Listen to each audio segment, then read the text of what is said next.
All right, so thanks everyone for coming. Um, my talk is called Secrets of Vulnerability Scanning, Nessus, Nmap, and more.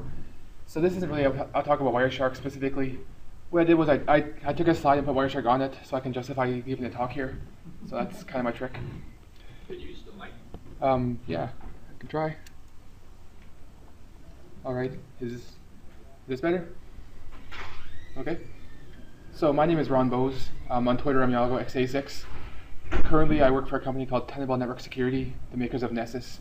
And Nessus is basically they like to say it's the world's leading vulnerability scanning program, which I think is true. I also do a lot of development for Nmap, which is an open source free security scanning product. And I founded Winnipeg's first and only hackerspace, Skullspace. So that's my current project lately. Rather than developing, I'm doing business stuff, which kind of sucks, but oh well. So I'm going to start off with a few definitions, just in case some of you don't know exactly what I'm talking about. So I'm going to talk about what vulnerabilities, exploits, stuff like that are. So let's just get into it. So vulnerability is basically a flaw in a system that can lead to a compromise in security. So security being defined as confidentiality, integrity, and availability. So a vulnerability either leads to a confidentiality flaw, which is where an attacker can read data they're not supposed to. Integrity means they can write data they're not supposed to. Availability means they can make other people unable to access data. So I'm going to take a look at a bunch of different examples. Most of the examples I'm going to look at are checks that I've written personally for Nessus or for Nmap. Some of them are fairly obvious, some of them are fairly obscure attacks, so it should be fun. So an exploit is generally the goal. It's the program or technique or software or whatever that takes a vulnerability and exploits it to get access to information or to write information or to get a shell on a system or whatever you happen to be going for. This example I have on the screen is from Metasploit. It's not that big of a deal to read it. It's just an example. So exploits themselves can be simple and safe. So some vulnerabilities are like a backdoor where a well-known username and password can be used to access a system where we shouldn't be able to do it, or default username and password, stuff like that. They can also be dangerous where you have to override memory in just the particular way to give yourself control. That's really difficult to do, and that's very system dependent. So something that works on one version of Windows might not work on, say, the German version of Windows. So it can be very difficult to do this in a safe manner. And I'm going to talk about how we do it in a little while. So a proof of concept is usually a starting point for me. So when people find a vulnerability, they tend to publish a proof of concept, which generally will not actually run code or not actually exploit the vulnerability in a useful way. Rather, it'll do things like it'll fill memory with letter A, and then whenever a new operation tries to use memory, it'll crash because all it has is A's. Typically, in my line of work, we get this proof of concept, if we're lucky. Then we take the proof of concept and try to find a way we can check for the vulnerability without actually crashing a service and without doing anything dangerous or illegal or whatever. So that brings me to checks. So a check is basically some code, network code or a script or whatever, that determines if a host is vulnerable to a certain exploit. So we don't necessarily exploit the service. We do sometimes if we have to. But what we'll do is we'll check the version numbers. So we'll see that version 1.2.3 is installed, and that's vulnerable. So we mark it as vulnerable. I'll talk later about why that's bad. Most of the time, we'll try to produce incorrect behavior. So we'll try to send something to the host that doesn't crash it, but that it doesn't handle correctly. And by handling it incorrectly, it'll give us a response that says, hey, this is vulnerable. We know this is vulnerable. And when we can't do that, or we can't find a good way to do that, we run actual code. So like exploits, there's safe and there's unsafe checks. Generally, at least at Nessus and usually with Nmap, we try to write safe checks whenever we can. Crashing customer systems is bad for business, really. They don't like that. So we'll look at version numbers. We'll try, when we can, we'll do this. Typically, as a very last resort, crashing a service we can do, but by default, it's turned off in Nessus. So if you're running Nessus with default settings, it won't crash a service, or it'll do its best not to. So the last definition is a scanner. A scanner is basically a program like Nessus, like Nmap, like Burp Suite, like Nexpose, that performs multiple vulnerability checks against the host or network. So it'll look at all your hosts, all your ports, and it'll figure out what's vulnerable, what's not. And I'll talk about the basic scanners a little bit later.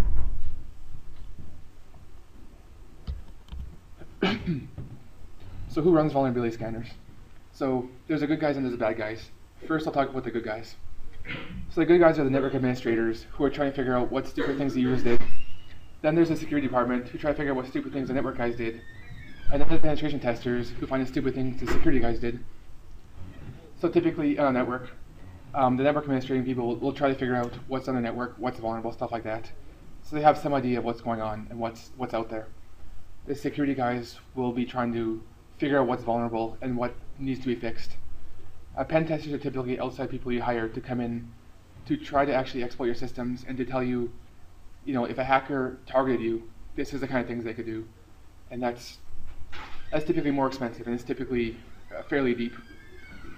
One important thing to note is that vulnerability scanners, like running Nessus against a system and then giving a report to somebody, is not all you want to do. You need to understand networks, you need to understand the customer's needs. I use Batman as an example on the slide, if you can see that. Basically, Batman has a lot of cool gear, cool gadgets, but it's all useless unless he actually knows how to use them and knows how to deal with the enemies. Then there's the bad guys. So the bad guys, I put here, breaking into your sites for fun and profit.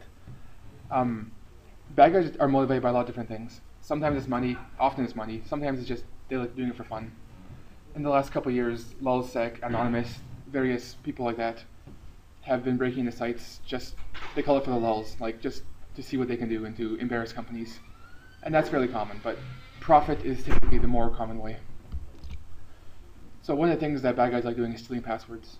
So I realize this font's fairly small, but these are some tweets from earlier this month, June 6th, 7th, 8th, about 3 different sites that were compromised. Last.fm, eHarmony, and what's the third one? LinkedIn. Oh, okay. Yeah, LinkedIn as well. I actually forgot about that one. League of Legends was the third one on this one. So yeah, that's 4 major compromises that were revealed this month. Now these didn't happen this month. I know for a fact that at least 2 of these happened up to a year ago, and people have been sitting on these passwords and sitting on the data since then, and only recently was this actually revealed that it had happened. There's lots of reasons to steal passwords, but with Diablo 3 coming out, being able to log into someone's Diablo 3 account is actually worth a lot of money, because Diablo 3 items sell for actual physical money. So I was talking to a reporter, Kyle Orland from Ars Technica, and his Diablo 3 account had been hacked. And after talking to him about what may have happened and how it actually got compromised, we determined that more than likely he had an account on one of these sites or a different site, and he used the same password for that site as his Diablo account. And then the attackers got these passwords, 6 months, 8 months, 18 months ago, and they've been sitting on them. And now that Diablo 3 is out, they can use these accounts and actually make money off these people's items, which is kind of interesting if you ask me. Another thing that happens is that these days, back in the old days, there was a lot of exploits that would happen, just worms spreading on the internet. So you would have, in 2003 we had Blaster, in 2004 we had Sasser, in 2008 we had Configure, and these worms would spread by exploiting people's Windows computers that were plugged into the internet and not firewalled. These days, it doesn't really happen anymore because everybody's behind a router, and every modern OS has a firewall built in. So bad guys have moved to, rather than exploiting systems directly, they'll exploit websites that people visit. Like, I don't have an example offhand, but they'll exploit a site and they'll put code like this on there. And this code on the screen is from the Black Hole exploit kit. And the actual details aren't important, but what it basically does is, once they exploit the site, they insert this code, and the code will target vulnerabilities in browsers. So in Flash, in Acrobat, in Java, in whatever, in the browser itself. And they'll use these vulnerabilities in browsers to install bots or Trojans or remote control software on users' machines. So they basically exploit sites to exploit the users, which is why if you're running a website, you have to be extra cognizant about these vulnerabilities, because not only are you putting yourselves at risk, you're putting users at risk as well. So with all that being said, I'm going to spend most of the rest of this talk talking about various vulnerabilities that I've worked on, web, overflows, etc. We'll talk about these. Nessus will detect pretty much all these vulnerabilities, except for the ones that are very specific purpose and custom purpose that don't really make sense to detect. So the first thing I talk about is web vulnerabilities. And I put this slide in here more because These are very, very difficult to detect in an automated way. So you've probably heard about the major kinds, the cross-site scripting, SQL injection, cross-site request forgery, various stuff like that. Sometimes these are easy to detect. So for example, WordPress comes out with a cross-site scripting vulnerability or a SQL injection vulnerability in the WordPress software. We know, writing Nessus, that we can basically go to site.com/WordPress/ the vulnerable script.php, and we can see if it's vulnerable. And that's easy to do, and we find specific vulnerabilities like this all the time. What's more difficult is that most companies will have their custom applications. So they'll have their customer service app that they develop in-house and that services their customers. There's no easy way to find vulnerabilities in that in an automated way because we don't know what the application looks like or what the code looks like. So what we do and what other tools do is we spider the site and we find all the pages and all the parameters and we try inserting stuff. And sometimes we find stuff, sometimes we don't. So it's difficult to do this. There are specific tools for that, and I'll talk about the tools later.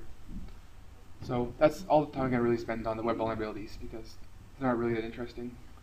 For more information, the OWASP Top 10, the Open Web Application Security Project, publishes every 2 or 3 years. They publish the top 10 vulnerabilities of that year. So in terms of code vulnerabilities, I want to talk about overflows first. So overflows are very popular 5-10 years ago. And originally, when these were first discovered, so to speak, in the 90s, they were very easy to exploit because there was techniques to actually take a Stack Overflow and make it into an exploit. Run code, you're done. These days, every application is different because every compiler, every OS puts in special checks for the programmers to make sure that if the programmer does introduce a Stack Overflow, it's not going to be easily exploitable. So you have to customize your exploit for each application. And in fact, in some cases these days, I was talking to Google people a few weeks ago, and there were some Chrome vulnerabilities that people have written exploits for, and it took 10 different vulnerabilities all combined together to write a single exploit. And this takes, to get one vulnerability or to get one exploit, it takes months of work. So it's not trivial anymore. So the idea behind these is, I put some code up here, and can someone turn off the lights? Maybe it's a little bit hard to see this. Thanks. So essentially, the left-hand side is the vulnerable function, the right-hand side is the patch function. So in the vulnerable function, you basically declare a buffer that's 1024 bytes long, and then you receive a length value of 2 bytes, which is between 0 and 65,000 or so, and then you receive that many more bytes into the buffer. Now, if the attacker sends 65,000 bytes, what's going to happen is it's going to overwrite the buffer like it's supposed to, and then it's going to go off the end and overwrite the length, the variables, the stack pointers, everything else. And it's going to crash the program, generally. To exploit that, you want to overwrite certain variables in certain ways that you can take control. But that's dangerous. Like I said earlier, that's very, very application, very OS dependent. So what we do to write a vulnerability check is to look at the patch function on the right-hand side. In the patch function, it basically does the exact same thing, but it adds 2 lines there saying if length is greater than 1024, return error data is too long. So basically, if you try sending too much data, it returns an error, the program doesn't crash, and life's good. Now, to detect the differences, what we will do is typically send 1028 bytes. Now, if the program is vulnerable and it receives 1028 bytes, it has 4 bytes too long. So it's going to be 4 bytes off the end of the buffer. What that means is it's going to overwrite the next variable up, which is length. Overwriting the length variable, not a big deal in our case, because it's probably not used again and it's probably not that critical. So if we send 1028 bytes to the vulnerable program, it's going to accept it and say, okay, no big deal. It'll process it and everything else. If you send 1028 to the patch function, now it's going to look at it and say, nope, it's too long, reject it. So now we have a difference in behavior without doing anything dangerous between the vulnerable and the patch functions. And that's what we really look for. Samba had a vulnerability earlier this year. And in the Samba vulnerability, basically it was an infinite loop. So what typically happens in Samba, the SMB protocol defines a construct called ANDX. And what that means is it's a way of merging more than one packet into one single packet. Generally, and I don't think this is actually used ever in the wild, but what happens is the first part of the packet will say, I want to log into the host, and by the way, there's more data coming up at 100 bytes. In 100 bytes, we have a second packet saying, not only am I logging into the host, I want to connect to a share. And that way you can, in one packet, do two different things. This made sense, I guess, back when network bandwidth was critical. But these days, a couple hundred bytes isn't that big of a deal. So what we could do with this, Samba didn't properly sanitize the index offset. And what that meant was, we could say, I want you to log in, and by the way, there's another packet in 100 bytes. In that packet, we say, I also want to connect to a share, and by the way, there's another packet in negative 100 bytes. It will go back to the first one and process again, go to the second one, back and forth, and you would wind up with an infinite loop that would just overwrite data, I think on the heap or something. And usually that's bad, because when you're writing a check, you don't want to overwrite too much data uncontrolled because it crashes the program. But fortunately, Samba was I guess, smart, in that they fork, which means when the program receives data or receives a connection, it creates a new process, and that process handles it. So what we ended up doing was we crashed the forked process, which doesn't affect Samba itself, but it's a way we can detect what's happening. So that's the way we detect the Samba infinite loop. Memory corruption. So memory corruption tends to be very difficult to detect and difficult to exploit as well. The definition of memory corruption is typically that you can either read or write arbitrary data to somewhere in memory. Sometimes you can control where in memory, sometimes you can't. So the MS08067 vulnerability was actually, this code I have on the screen is a very, very simple version of the MS08067, which is what config used to spread, among other things. So what this basically does is, it starts at the end of the string, and then it moves backwards in the string until it finds a slash. And when it finds a slash, it does whatever it was going to do. In the case of the MS08067 vulnerability, it was canonicalizing a path. It would look for dot slashes and remove them, basically. But if there was no slashes, then it would just go into the buffer above it, and it would keep reading memory backwards until it found the slash. And then wherever the slash happened to be, it would corrupt that memory. So typically, if you don't control that, it's going to either go off the end of memory and crash, or it's going to corrupt some other function's data and crash. So it basically leads to a crash, which can be exploited, but it's very difficult again. In the patch function that I have at the bottom here, which is probably behind the table, it moves backwards until it finds the slash or gets to the beginning of the string. If it's at the beginning of the string, then it's not going to be able to, it's going to stop, and we're not going to process any memory past there. So the way we ended up exploiting or checking for this vulnerability was we would call a function before this one and make sure we had a slash on the stack in a place that we could detect it. And then we would call the vulnerable function, which would move back up the stack. It would find the other slash way up there and corrupt that memory, which we were okay with because that was our memory as well. So that's fairly complex and fairly difficult. That's just an example of one of the things that we can detect. Now to look at some simpler stuff. So configuration errors. I have two different configuration errors I want to talk about. And the first one's going to be blank or default passwords. I like using this as an example because I can make fun of Oracle, and everyone likes making fun of Oracle. So Oracle has about 500-600 different default passwords it uses. Based on which version of Oracle you're using, which version of, and which build of Oracle, it has passwords for the admin account, for various processing accounts, stuff like that. So I took the first few hundred, or the first dozen or so, and put them on the screen here. But there's tons. So to check for default passwords is actually really straightforward in our application, because what we'll do is we'll just try logging in. When one works, we say default password. And default passwords are one of the easiest vulnerabilities to introduce by accident, and also a very dangerous one. So this example is really interesting because this I found myself in the real world a couple weeks ago. Basically, a company I was doing a pen test for was using Git. And for those of you who don't know, Git is a version control software that basically lets you, have copies of files and the history of files stored online somewhere. So this company had an internal Git server where it stored all its production code, which included configuration, included passwords, included stuff like that. When they published their website, they left the .git folder in the web root. So if I browse in my browser to site.com/.git, I would get this directory listing that I have on the left here. When I saw that was interesting to me, so I did some research on what I could do with it. And what I wound up doing was, I used the wget command. It's kind of low here, but I used wget to basically get a copy of the .git folder. Then I took that copy and used the Git program to expand it into the full files. So at that point, I had all the company's files, all the company's configuration data, passwords, stuff like that, on my computer. And within 15 minutes after starting this pen test, I had access to their servers because of this. So this is a super easy vulnerability that some programmer introduced by accident without realizing that basically compromised their entire network security. So backdoors are very similar to default passwords in a way. They're basically an unauthorized way to gain access to a program. So backdoors can be put in legitimately by programmers. Some programmers, to maintain their code on customers' machines, will put a backdoor in on purpose and say, always accept the username, the username Michael or whatever, because we need to access it later down the road. Sometimes they're malicious, where some evil hacker will break into the network of the people making this code, and they'll put a backdoor in the program themselves. So I have one example of each of these to demonstrate.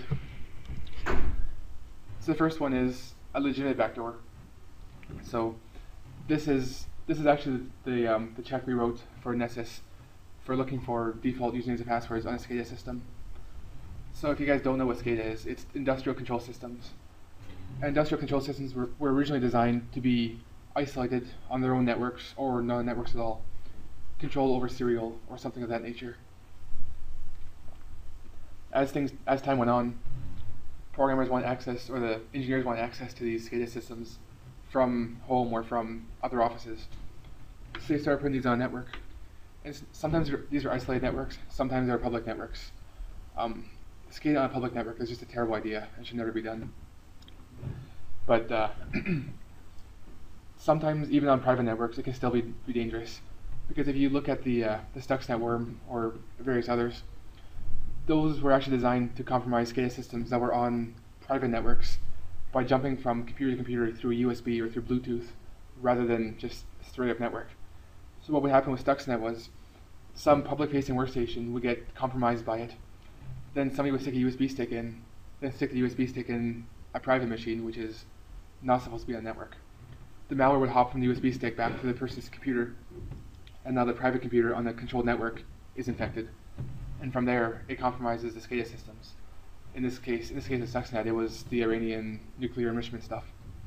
So this stuff can happen, and it's very vulnerable to attacks. So in this particular system, I think this was a Monocon device, I believe. It not only had default passwords of the QBF77, whatever. Not only was it default passwords, it was hard-coded passwords, which means even if you own the machine, you can't change these without hacking the firmware. So any company who owns this, these passwords will work for FTP, for web, and for telnet, and give you full access to them. The other fun thing is the company that makes this said they're not fixing it because it's not a vulnerability. It's a known. It's there because they want to be there. So that's a really stupid position, and a position a lot of SCADA guys take. This one's more interesting to me, the malicious backdoors. So there's been about 5 or 6 examples of malicious backdoors that have been discovered in the past 2 years. I picked this one because it's VS FTP server, which is a very secure FTP server. I love the irony. So the very secure FTP server had their source control compromised at some point, and some evil person added a couple lines of code to it, which would check if the password buffer equals 3A and password buffer plus 1 equals 29, which is colon parentheses or happy face, call the function VSF sysutil extra. And what that function did was it opened a root prompt. So what that basically means is I log into the system, I type in the password smiley face, and rather than log into FTP, it gives me a shell, C colon greater than, and I can type in the commands I want. So somebody at some point added that to the code base, and nobody really knows why. Presumably, they were trying to attack a site, who knows which site, that was using VSFTP. And rather than compromising the site directly, they compromised the VSFTP site. They added a backdoor to VSFTP. Then they waited for the site they wanted to compromise to install the new patch, and then they compromised the site. Whether that actually worked, we'll never know. All we know is there were thousands of people that were vulnerable to this at some point. And again, detecting these things is really easy because all we do in Nessus is we just try the password and see if it works. Simple. So next, authentication bypass. These are also similar to backdoors and to default credentials. The difference being that these tend to take advantage of behavior that programmers just missed. These are personally my favorite vulnerabilities because typically authentication is very hard to implement properly, and when somebody screws up, they usually screw up in a really interesting way, and it's really fun to find and to exploit. So this was earlier this month, June 11th. You probably read this in the news. MySQL, for years now, has had an authentication bypass vulnerability. And basically, if you try to log into MySQL using a wrong password, it'll accept it one time out of 256, which means if I write a script like this to try 1,000 times to log in with the password bad, it'll work almost every time. So this was pretty scary that this went unknown for so long. And it was due basically to architectural differences between some operating systems, which I won't bother getting into details of. But the basic idea is that on some systems you can log into MySQL with no password. So that was a little scary. So HTTP client automation. This is a really fun vulnerability, actually. I should say normally we aren't allowed to name specific companies or software in presentations. Usually we ask PR and they say we don't say it. It's not good for us. This time I just didn't ask, so hopefully it's okay. Easier to ask forgiveness than permission, right? So this vulnerability was originally reported to the ZDI, the Zero Day Initiative, and basically they take vulnerability reports from people and they inform the vendor, and then the vendor's given 6 months or a year to patch the vulnerability before ZDI releases it. So we had very vague details on it. We were basically told that there's a vulnerability in HPCA. It's authentication bypass. That's it. So I took HPCA and I basically reverse engineered the whole protocol to figure out how it works. And at one point I realized that password verification was decided by the client, not the server, which means as a client I could say I don't want to use a password, and it lets me log in with no password. And once you log in, you can run commands like system commands at the system level privileges, and that's it, full access. So that was kind of a fun one. Another similar vulnerability, Unidata.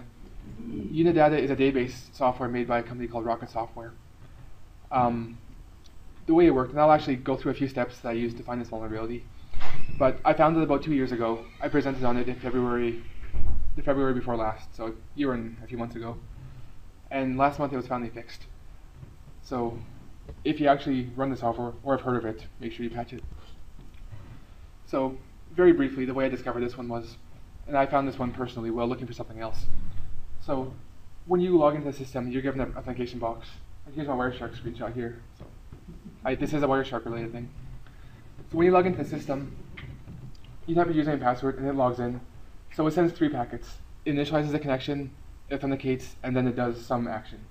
The action here you can't really see, but it gets the version number. So it's fairly simple, and I saw this in my packet logs, and I just figured I'll implement this in the most naive way possible. So this is Ruby code that's really dark on the screen. So I basically took those 3 packets, I copy and pasted them into Ruby and sent them.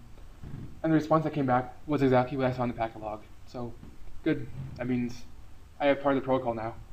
I identify a few fields that look like lengths, look like values, whatever. Then to figure out how this protocol works, I start commenting things out. So I took the first packet, negotiate, and I said, don't send negotiate, just try logging in directly. And it crashed. It said, null pointer exception. So that's interesting. That means that whoever wrote the server is assuming the client is behaving properly, which is a terrible assumption, because I'm a client and I don't behave properly. So then I took the second packet, which is authenticate, and I commented that out. And when I did that, and you can't really see on the screen, but I commented the authenticate packet, and suddenly everything still worked. And not only does it work, I have system access. So after doing some reversing and figuring out what's actually happening here, what I discovered is that the authenticate packet doesn't actually authenticate. It drops your credentials down from system to who you authenticate as. So if I authenticate as Ron, it drops her credentials down to Ron. If I don't, I stay system. So by not authenticating, I actually have higher access than when I do authenticate, which was pretty funny. So like I said, this has been fixed now. Another example. So my previous job was working for our provincial government up in Canada. One day, one of our departments told us that they bought a plane, and they wanted to secure the plane because it was for putting out forest fires or something. And it was very expensive, and they wanted security cameras, which is good, makes sense. So they got the cameras, they got the software, they installed our network, and they did everything, and then said, oh, by the way, is this secure? So I said, okay, I'll take a look. So I go to their site and I try logging in. Now, first of all, the fact that it actually gives you a login prompt and it's not just the digest authentication or NTLM authentication, that's a bit of a red flag because that means they implemented this themselves somehow, which is always a bad idea. So that was red flag number 1. Red flag number 2 is this was ActiveX, and ActiveX is just not a good thing. ActiveX runs on the client side, which means I can look at the code that powers this, and that's always a bad thing. The third thing is when I typed in admin as username password and press enter, instantly the login failed came up. There was no time for network traffic or anything, which told me, red flag number 3, that this was happening locally. So I said, okay, well ActiveX is just a DLL file that's loaded to the browser. So I found the DLL that powers this, and I opened it up in a disassembler. I basically found the error message, which says login failed. So I took the error message and found the code for it, which is basically a comparison, doesn't really matter. So then I took the code and I replaced the comparison with nothing, so that it would succeed every single time. And then I tried logging in again, and I had access to the camera. This took me about 15 minutes to do, from beginning to end. And we told the vendor, saying, hey, you guys should fix this. And they said, oh, well, that requires special tools, so we're not going to fix it. So as far as I know, this has never been fixed, and anybody using the software is still vulnerable to this attack. It's just, these things I run into is just ridiculous. So next, RealVNC. This is very similar to a couple of the earlier bypass attacks. Basically, this is one of my favorite examples too. The way the protocol for VNC worked was the client connects and says, hello, how's it going? The server responds and says, hey, you can authenticate with the following authentication techniques. You can do good authentication or best authentication. Which do you prefer? The client says, I choose no authentication. And the server says, okay, you're in. What happened was they forgot to actually check if the client's choice was a valid option. And they would just trust the client to choose one of the actual options. So again, just another stupid move it's the things developers do without realizing that they're doing this because they assume that the client will be acting legitimately, which again is not a safe assumption. So changing a little bit, this is a web vulnerability now. Session hopping. So session hopping attacks in general happen when a user is able to go from a low security session like anonymous or public or guest or whatever to a high privilege session like user or administrator. It happens in lots of ways, and one of the most common ways I'm not going to go into details about is guessing a token. So I log in as guest, I get ID number 500, I log in again, get 501, log in again, get 502, log in again, get 504. Now somewhere it skipped a number, which means 503 is probably somebody else logging in. So I change my token to 503, and suddenly I'm a different user. This happens a lot, and it's a very common attack. But usually it's not incremental. Usually it's just poor randomization. But that's quite difficult to detect because you have to actually figure out how it's working and why it's working poorly. But back again to my government job. This is an actual cookie for a program that was deployed. Now this is another example of software that the customers bought and then deployed and then asked us to secure after they paid for it. So after dropping $500,000 or whatever it was on the software, then they asked us if it's good software, which we told them it wasn't because it was riddled with vulnerabilities. But this is my favorite one because when you log into the host, you log in as say guest, and you get the low access account. I won't say what the software is for, but it's for checking your balance or whatever. So you log in as guest to check your balance, and you look at your cookies, and suddenly you see you have a cookie that says username equals guest. So then I take the cookie and change username equals administrator, refresh the page, and now I'm administrator. They trusted the user to store their credentials. And true story, we told the company about this, and they didn't want to fix it. We told them they had to fix it, and they said, okay, $50,000. So, yeah. So we paid them to fix their vulnerability. Yep. On that note, let's talk about tools. So that's a bunch of vulnerabilities that we've written plugins for. And some of them are interesting, some of them are not so interesting. Now let's talk about how we find them. So the first thing a tool needs to do is enumeration. So if you're doing network traffic, what you need to do is enumerate what ports are open, so using port scanning or something of that nature. If you're doing a web application, you have to do spidering, so figure out what pages exist. Then you do the vulnerability detection, and I think I have some slides going into the details. Yeah. So port scanning.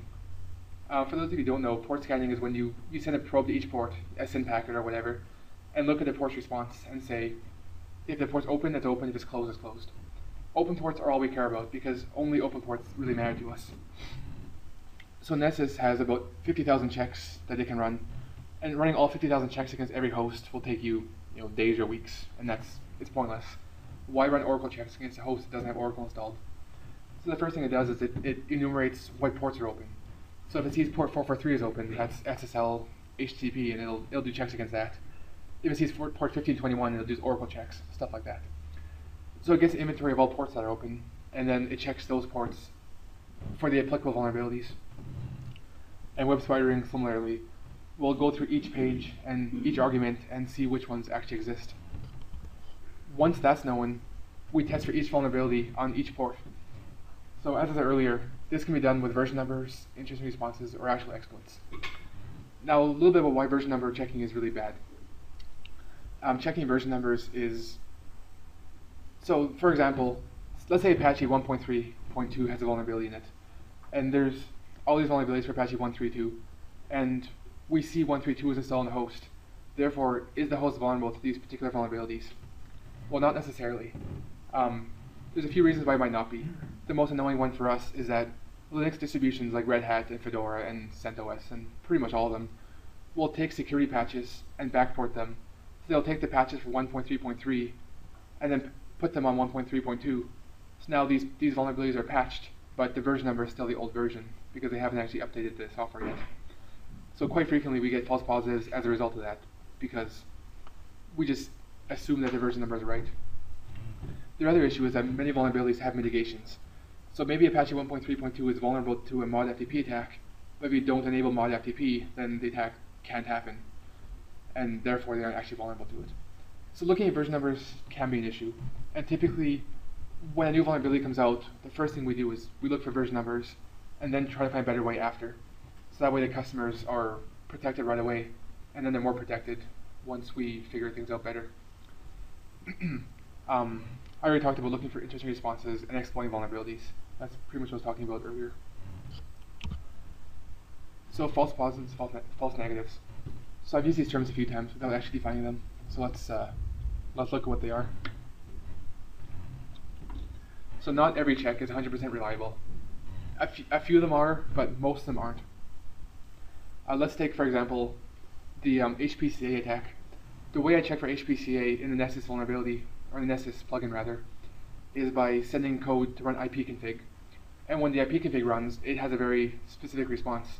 Adapter number 1, IP address, MAC address, all that stuff. If I see the response and recognize it, I say, okay, we're vulnerable. And if I don't see the response, I say, okay, we're not vulnerable. Fairly simple. But what happens if the user has the software installed on a different drive? So HPCA is installed on the D drive or the E drive rather than C drive. In that case, this might not actually work because it might be looking for d:/Windows/System32, which doesn't exist. It's on the C drive. Another place where we can hit a false negative, which means we say there's no vulnerability when there actually is one, is let's say the German version of Windows is installed. In the previous talk here, the guy was using German Windows, and it occurred to me that they use different strings for network adapter. So it's possible that we're looking for an English string, but the German string gets completely missed. So when I go home, I'm actually going to double check that because that got me curious. So sometimes you have to err on the side of caution, sometimes not. So Nessus has the option called report paranoia, where by default, if Nessus thinks something might be vulnerable but probably isn't, it won't alert you because otherwise you might have hundreds of alerts for things that aren't actually vulnerable, and that's a lot of extra work for your security guys. But what you can do is you can enable report paranoia, at which point it says, even if things might be vulnerable, there's a small chance it's vulnerable, it reports and says, hey, this might be vulnerable, take a look. And that can find things that default might have missed. So that's a good way to get rid of false negatives. False positives can be difficult as well. So let's say it says it says this version 1.3.2 of Apache is vulnerable. How do we know for sure? Well, sometimes you have to log into the host and see, is this actually the version that's installed, and is it actually vulnerable, or has it been backported? Sometimes you have to actually find an exploit and try it. So there's tools like Metasploit and Core Impact that will actually exploit the services for you and say, here's a shell. You have to believe me now. But it's hard to know what to do, and this is why you need a good security guy who actually understands these things to look at the report and say, is this actually interesting? So one more thing to point out that might be in a later slide, but I'm not sure if it is. Some companies, like Nessus, when it finds vulnerabilities, will rate them high, medium, low, or critical. These aren't always the case for your company. Like sometimes it'll say this vulnerability is high priority, and you look at it and go, it's high priority, but it's on a testing system, so it's actually low priority in our environment. Or sometimes you'll see a system of vulnerability that's low priority, so version number guessing or whatever. It's a low priority issue. But if you look at the big scheme of things on your network, it might actually be a high vulnerability. It might be a mission critical system, or it might be a SCADA system or something. So a low vulnerability might actually be a high one. So you need somebody to actually go through these. If you're hiring a pen tester or a security guy who runs Nessus and gives you the report word for word, that's not giving you much value because anybody can do that. It's not hard to do. What you have to do is actually understand what Nessus is saying, understand why these plugins are firing and saying you're vulnerable before you can actually get a good value out of these tools. One more type of vulnerability scanning that I just have one slide about because I thought I should mention it. Passive vulnerability scanning. So Tenable has a tool called PVS, the Passive Vulnerability Scanner.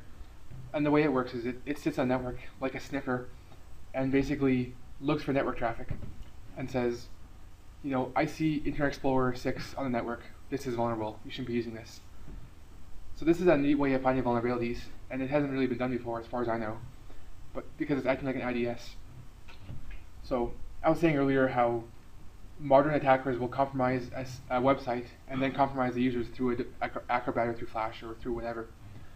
You can't tell when you're scanning your network whether a vulnerable version of Flash is installed because there's no ports open, there's no services running, so you don't know if a user is using a vulnerable version of Flash. So what this does is it sits on a network, and when it sees Flash things running, it'll see what version of Flash is installed on your hosts passively, and it'll report and say, hey, IP address 1.2.3.4 is running an old version of Flash. It's vulnerable. Make sure it's fixed. So by combining this passive scanning with the active scanning that you do with Nessus, you can find a lot more vulnerabilities that you would never see before. So it's a pretty neat tool. I haven't actually played with it too much myself, but I really like it. It's a neat concept. So what I'm going to do is talk about the two tools that I've been involved with. I've been talking mostly about Nessus so far because they pay me and that's good. But I've also done a lot of work with Nmap, which is the open source version. So other tools you might want to look into if you're interested in this. Nexpose by Rapid7 is a tool that's our biggest competitor, so don't buy them. Burp Suite is a web scanning tool. Foundstone by McAfee is similar to us. Rational App Scan, owned by IBM now, they do web stuff as well. There's lots of tools. And sorry? Metasploit. Right, yeah, Nexpose, Rapid7 also makes Metasploit. Very good point. Yeah. These are all great tools, and they all do the same type of jobs. So I'm not going to talk about them, I'm going to talk about the first two. So Nessus. Nessus is written by Tenable, as I said, my employer. It's the oldest tool of its kind. It's from 1997 or so. The current version is 5.01, which was released about a month ago. There's a team of about a dozen or so researchers, myself included, who basically spend 8 hours a day, 5 days a week, writing plugins for it. So it's got a fairly comprehensive set of plugins, even for software that you've never really heard of. Plugins are written in Nazzle, Nessus Attack Scripting Language, which is a proprietary language that Nessus came up with 15 years ago, and that's been updated along the lines ever since. Nmap, on the other hand, is a free open source tool.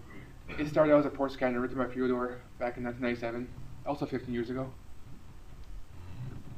And it's been developing as a port scanner and a general security tool ever since then.